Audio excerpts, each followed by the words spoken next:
What's the meaning of Algernon Swinburne?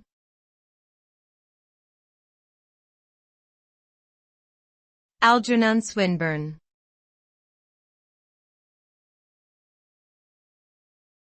Algernon Swinburne.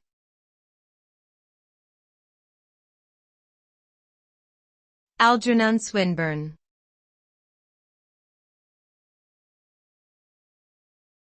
Algernon Swinburne.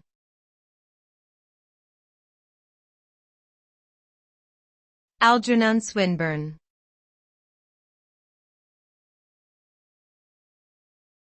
Algernon Swinburne was an English poet, playwright, and critic who lived in the 19th century. He was known for his controversial and often decadent works, which were admired by some and reviled by others. His poetry explored themes of love, death, and the natural world, and he was associated with the aesthetic movement in literature. Despite his notoriety and talent, Swinburne suffered from alcoholism and mental illness throughout his life.